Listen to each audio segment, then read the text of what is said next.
Anda kembali di Selamat Pagi Indonesia, pemirsa. Kali ini bersama saya Gadis Bianca. Pemirsa, kalau saya menyebutkan Raja Ampat, pasti sepakat dong ya. Yang terbayang langsung pada keindahan alamnya.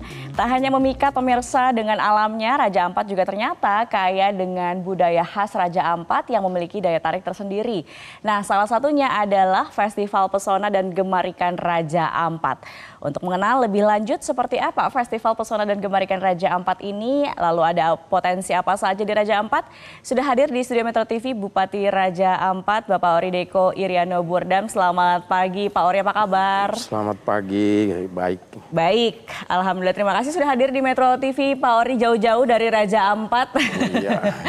Kita akan berbincang mengenai ini Pak. Festival Gemar Ikan dan juga Pesona Raja Ampat yang selalu ditunggu-tunggu setiap tahun dan akhirnya sudah selesai tanggal 21 Oktober kemarin closingnya ya Pak ya, dan dibuka 18 Oktober. Seperti apa sih Pak festivalnya? Iya, baik. Jadi Festival Pesona Raja Ampat dan Gemar Makan Ikan ini sebenarnya ada merupakan festival tahunan juga yang harus berdiri sendiri-sendiri. Tetapi kemarin kami kemas untuk dijadikan satu karena mengingat waktu, sehingga Festival Pesona Raja Ampat ini, bagaimana festival ini untuk mengangkat budaya-budaya kita di Raja Ampat. Nah, seperti itu. Lalu festival juga Gemar Makan Ikan ini juga kita bagaimana untuk mensosialisasi untuk masyarakat Raja Ampat harus banyak-banyak makan ikan karena ikan potensinya sangat luar biasa. Sehingga kita kemas Pesona Raja Ampat dan Gemar Makan Ikan untuk masyarakat Raja Ampat. Oke, menarik ya, ini dua agenda yang setiap tahun ditunggu-tunggu hadir di Raja Ampat dan akhirnya disatukan dan semakin besar jatuhnya ya jadinya. Dan ini apa yang sebenarnya elemen budaya khas Papua khususnya Raja Ampat yang ditampilkan Pak? Ya, jadi kalau Pesona Raja Ampat, ya kita angkat budaya kita di Raja Ampat. Salah satunya untuk Pesona Raja Ampat itu kemarin kita lakukan bagaimana kita mengangkat budaya kita yang sudah hampir hilang, ya, seperti perahu kajang. Perahu kajang ini salah satu alat transportasi masyarakat Raja Ampat pada waktu itu. Sehingga ini sudah mulai hilang. Kita coba Pesona kita angkat. Lalu itu dari perahu kajangnya juga ada budaya kita macam tarian. Ada satu tarian pergaulan, yaitu tari gale-gale. Nah, itu yang kita angkat lagi supaya tari gale-gale ini bisa kita sosialisasi, kita terapkan nanti ke depan di sekolah-sekolah SD sampai supaya jangan sampai tarian-tarian kita ini hilang. Oke, seperti yang kita lihat di layar kaca ini ya Bapak ya. Ya. Festivalnya seru sekali, banyak budaya yang ditampilkan dan menarik. Masyarakat turun langsung nih Pak ikut menari bersama ya. Nah, kalau bicara soal Festival Gemar Ikan Pak, Gemar Ikan ini kenapa sih Pak digaungkan kembali? Karena kan kita tahu memang masyarakat pesisir selalu makan ikan. Kenapa harus kembali digaungkan atau disuarakan untuk makan ikan? Apakah memang karena makan yang lain atau bagaimana Pak sebetulnya? Jadi kita angkut Gemar Makan Ikan ini, ya kita tahu Raja Ampat ini penduduk kami 60% nelayan. Sehingga kita angkat supaya masyarakat Gemar Makan Ikan ini, nelayan-nelayan kita eksis di nelayan. Lalu bagaimana kita mengangkat mereka ini. Lalu ikan ini, gimana ikan ini banyak potensinya, sehingga kita angkat supaya kita buat jadi satu festival. Kita mulai promosi harus masyarakat banyak makan ikan. Lalu ikan-ikan ini juga banyak potensi. Ada kerajinan-kerajinan UMKM dari mama-mama yang kita kasih latih. Ini mereka kita promosi hasil-hasil kerajinan mereka, seperti abon dan yang lain-lain, ada stik ikan yang sudah mama-mama di Raja Ampat sudah mulai lakukan itu ya, sehingga kita mulai promosi itu ya, semua dari hasil ikan. Wow, jadi ikan ini sangat penting ya keberadaannya tentu untuk masyarakat pesisir khususnya di Raja Ampat ya Pak ya. Baik, kalau kita lihat skalanya karena mungkin festivalnya digabungkan, ini kan berarti lebih spesial, lebih besar. Bagaimana Pak jika dibandingkan dengan tahun-tahun sebelumnya? Apa yang menjadi highlight tahun ini? Jadi memang festival kali ini kita gabung jadi satu seperti tadi saya sampaikan karena waktu. Lalu kita kemas untuk ya kalau bisa festival ini tampilnya beda lagi daripada yang kemarin-kemarin sehingga ini bisa menarik. Lalu juga ya, dari kedua festival yang kita buat ini bagaimana untuk ekonomi lokal masyarakat itu harus muncul. Intinya di situ. Jadi banyak kunjungan datang, nah, ekonomi masyarakat ini harus mulai naik. Nah. Kalau bicara soal ekonomi, kunjungan yang datang, apa ada perbedaan signifikan Pak ketika Festival Pesona Raja Ampat dan juga Festival Gemar Ikan ini berlangsung? Jadi untuk para pengunjung yang datang memang ada beda. Hari ini juga kemarin mulai pengunjung asing juga sudah mulai banyak dan kita juga banyak tamu-tamu dari luar Raja Ampat juga datang, bahkan juga penduduk lokal kita juga sering juga. Jadi ada keistimewaan sendiri bagi kita untuk tahun ini Festival Pesona Raja Ampat dan Gemar Ikan ini agak beda sehingga hari ini kita akui bahwa mulai kelihatan ekonomi masyarakat ini, ekonomi lokal sudah mulai tumbuh ya Pak ya. Oke, jadi pemirsa yang datang ke Raja Ampat jangan cuma datang untuk diving aja atau menikmati bawah lautnya, tapi juga menikmati budayanya, juga kulinernya dengan ikan yang disediakan mama-mama Papua ya Pak. Oke, baik kita jeda dulu Pak Ori, nanti usai jeda kita akan eksplor lagi apa sih yang bisa dirasakan oleh masyarakat ketika berkunjung ke Raja Ampat. Pemirsa jangan kemana-mana, tetap bersama kami di Selamat Pagi Indonesia, kami akan segera kembali.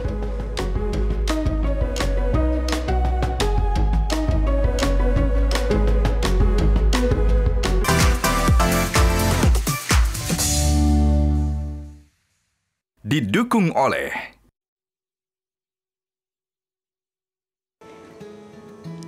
kembali di Selamat Pagi Indonesia, pemirsa kita masih akan berbincang dengan Bupati Raja Ampat, Pak Ori. Tadi kita bahas sedikit mengenai Festival Pesona dan Gemar Ikan Raja Ampat. Dan saya tahu ini tema yang sangat menarik untuk tahun ini adalah membawa pesona timur Indonesia ke panggung dunia. Apa Pak maknanya? Apa yang pesan yang mau dibawa lewat tema tersebut? Baik, ini kita kali ini membawa tema pesona Indonesia Timur. Nah, kita promosikan khususnya kita di Indonesia Timur, khususnya Papua Barat. Ya, kemarin saya sampaikan bahwa coba kita kemas Raja Ampat ini namanya besar. Nah, jadi Raja Ampat ini kalau bisa daerah-daerah di samping-samping atau penyangga seperti di Papua Barat ada beberapa daerah itu juga bagaimana untuk juga bisa angkat potensi-potensi spot-spot wisata yang ada di daerah-daerah itu. Sehingga kami sengaja buat temanya besar Indonesia Timur. Nah, lalu kita lihat kali ini di Indonesia Timur sangat indah sekarang. Mulai dari Maluku dengan Papua, khususnya di Papua sangat-sangat indah. Sehingga kita angkat Indonesia Timur dan Raja Ampat sekarang jadi salah satu ikon wisata yang terkenal. Sehingga kita inilah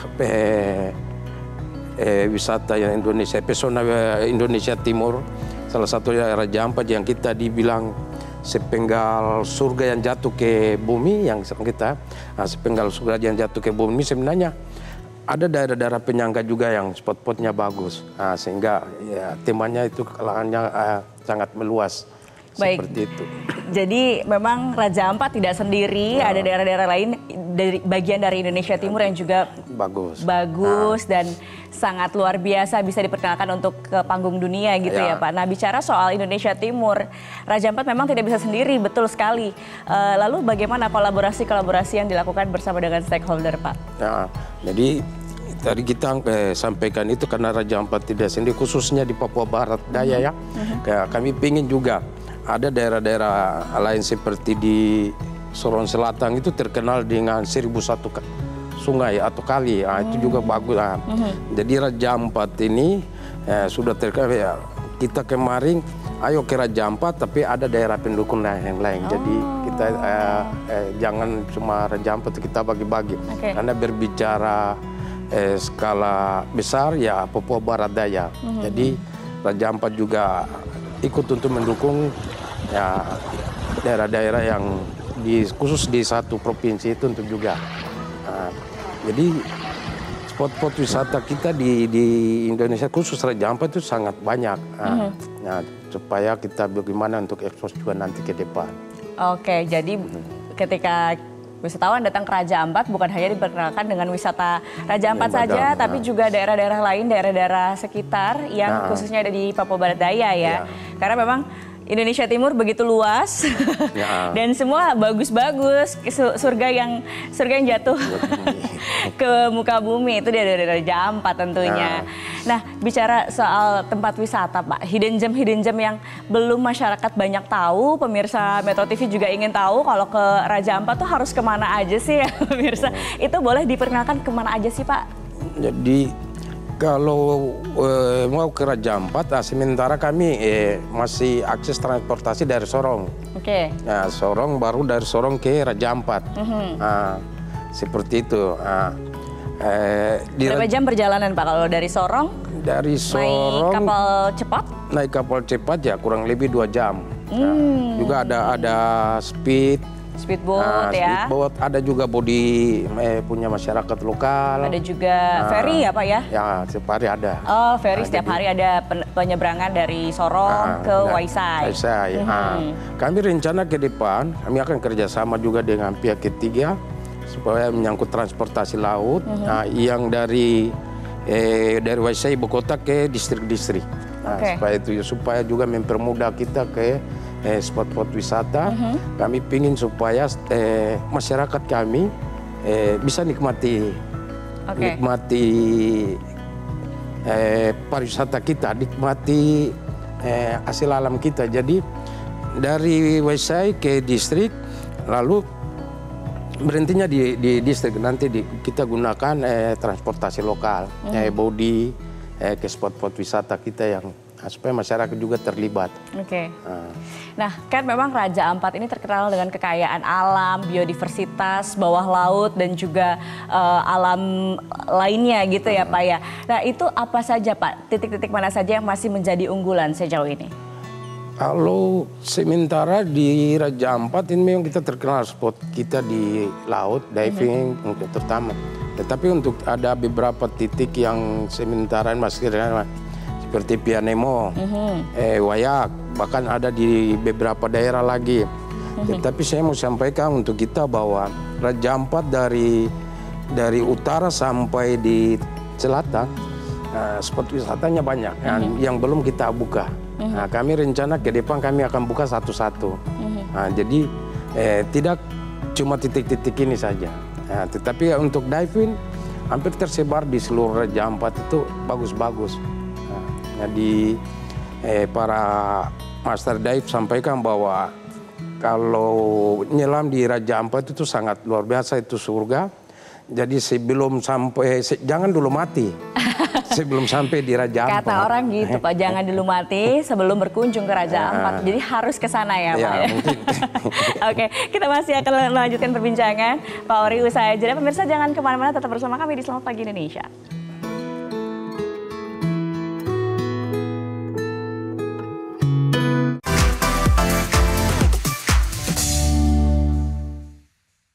Didukung oleh Kembali di Selamat Pagi Indonesia, pemirsa masih bersama dengan Bu Putri Raja Ampat, Pak Ori. Tadi kita balik lagi mau berbincang-bincang soal Festival Pesona dan juga Gemar Ikan Raja Ampat yang selalu ditunggu-tunggu masyarakat setiap tahunnya dan juga wisatawan gitu ya. Karena di sini kan tempat berputarnya perekonomian warga, perekonomian masyarakat melalui UMKM yang diberdayakan oleh masyarakat itu sendiri. Bagaimana kemudian strategi pemerintah Kabupaten Raja Ampat mendukung UMKM di sana? Ya, kita mulai munculnya Festival Pesona Raja Ampat dan Gemar Ikan ini kita sangat mengharapkan. Nah, dari sini muncul, kita mulai kemarin mulai promosi UMKM hasil-hasil kerajinan dari mama-mama kita di Raja Ampat. Dengan harapan kami dari kerajinan mereka dari Gemar Ikan, mulai hasil-hasil ikan ini sudah mulai mereka mulai terus produksi, dan kami juga terima kasih supaya harapan kami Mama Pina dengan hasil UMKM ini meningkat. Kita sekarang lagi ada program Koperasi Merah Putih, ada BUMDes, ini yang supaya bisa menampung hasil-hasil dari mama-mama kita ini, hasil-hasil kerajinan ini. Ini yang kita harapkan supaya mereka semangat terus. Dari hasil perikanan kita bisa promosi, bisa para pelancong atau wisata yang ke Raja Ampat bisa nikmati itu juga. Nah, itu yang kita mengharapkan. Jadi kita ke depan kita usahakan untuk kembangkan UMKM kita, mama-mama ini. Baik, jadi salah satu strateginya adalah berkolaborasi dengan Koperasi Merah Putih ya, agar masyarakat mama-mama Papua ini bisa juga berdaya dan memahami bagaimana mengelola usahanya begitu dan lain sebagainya ya Pak ya. Oke, produk-produknya apa aja sih Pak kalau boleh tahu, kerajinan-kerajinan yang dibuat oleh mama-mama di sana? Jadi mama kita sekarang untuk dari hasil ikan, ada buat kerupuk, ada juga buat stik, pokoknya macam-macam apa yang mereka mulai. Jadi setiap UMKM punya produk sendiri-sendiri. Nah, seperti itu. Ada lagi kemarin kita lagi sudah mulai belajar buat yang sekarang beredar di kami itu bakso kayak di Palembang ini MP sudah mulai tersebar. Selalu hasil-hasil dari Mama Pina macam stik dan ini kita sudah mulai kita sudah mulai promosi dan menitip di pasar-pasar modern seperti itu. Seperti ada Indomaret, Alfamart kita instruksi supaya ini harus dijual juga atau dititip di pasar-pasar ini. Baik, jadi wisatawan juga yang berkunjung bisa menikmati dan langsung membeli, merasakan produk dari mama-mama UMKM di sana ya. Oke, nah kalau bicara soal pariwisata di Raja Ampat ini kan memang sangat besar dan sangat penting untuk masyarakat Raja Ampat itu sendiri. Bagaimana dampaknya untuk ekonomi masyarakat Pak yang bergerak concern di bidang pariwisata? Jadi kita berbicara pariwisata dan perikanan ya. Ini pariwisata dan perikanan ini kehebatan kami di Raja Ampat. Berbicara perikanan kami karena 70% kami itu laut. Lalu laut kami ini dengan alam kami jadi indah, jadi daya tarik pariwisata. Kedua kehebatan ini ini jadi masalah ini. Kenapa kami hebat baru kami tidak nikmati? Seperti itu. Kami pingin kami punya dua kehebatan ini kalau bisa kami nikmati. Terutama masyarakat dan pemerintah bagaimana juga. Sehingga kami pingin kalau pariwisata dan perikanan ini ya kalau Raja Ampat hebat, Raja Ampat karena ada batas-batas kewenangan yang membatasi kita.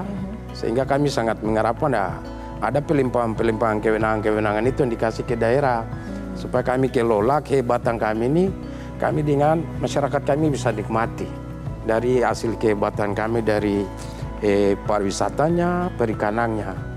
Supaya kalau kami sudah bisa nikmati berarti ekonomi kami sudah mulai meningkat dan membaik.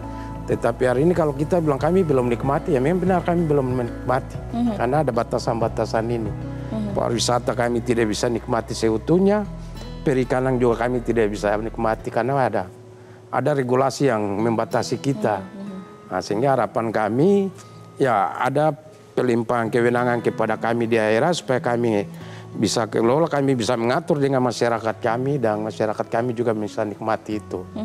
Tapi sejauh ini seperti apa Pak masyarakat menyampaikan apa yang atau keluhan atau apa yang mereka rasakan sebagai pegiat ekonomi pariwisata secara langsung di lapangan? Nah, ini kalau berbicara pariwisata, ya kita masyarakat ini ada punya, kita biasa bangun juga, bantu masyarakat bangun homestay. Nah, lalu kita juga kalau bisa kerjasama dengan masyarakat ini spot-spot mereka harus yang ya istilah mereka yang kelola, mereka yang harus jadi guide supaya bisa menikmati itu. Jadi sementara kalau masyarakat lokal kami ya kami bersyukur juga dengan adanya pariwisata yang sering ke Raja Ampat, lalu mereka bisa terlibat. Seperti itu. Tetapi kalau ada daerah-daerah yang tidak bisa, mereka terlibat juga. Seperti itu. Oke, karena Raja Ampat juga masih daerah konservasi, ya, jadi masih dilindungi, tidak semua kawasan bisa dimanfaatkan untuk pariwisata, khususnya dinikmati oleh masyarakat sebagai pegiat ekonomi pariwisata ya Pak ya? Ya, kami di Raja Ampat ini kan 97% itu daerah kami itu konservasi. Ya. Jadi cuma 3% kecil ini aja yang kita bisa manfaatkan. Nah, daerah konservasi ini juga yang kemarin kami sampaikan juga, ya sudah.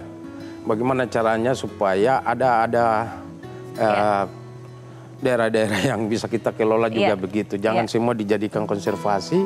Akhirnya kita tidak bisa masuk ke situ. Baik, agar juga masyarakat berdampak dengan ekonominya mereka lebih tumbuh lagi ya Pak. Terakhir Pak, sebelum kita tutup, apa yang mau disampaikan untuk masyarakat Raja Ampat, wisatawan di luar sana yang mau datang ke Raja Ampat dan juga harapan untuk Raja Ampat Pak?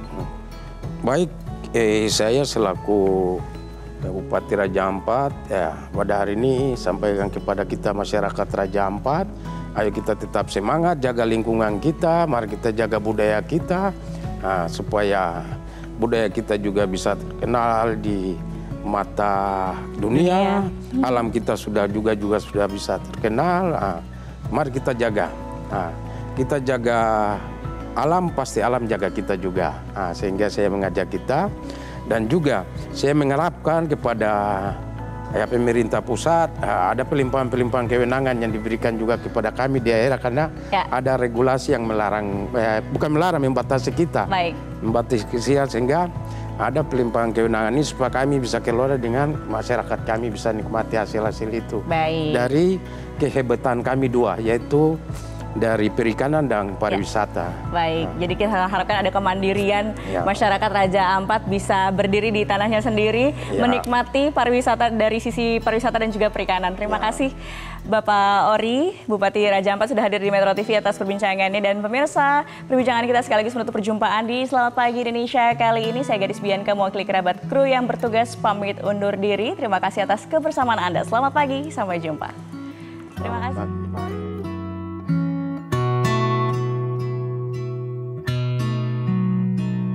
Jelajahi cara baru mendapatkan informasi. Download Metro TV Extend sekarang.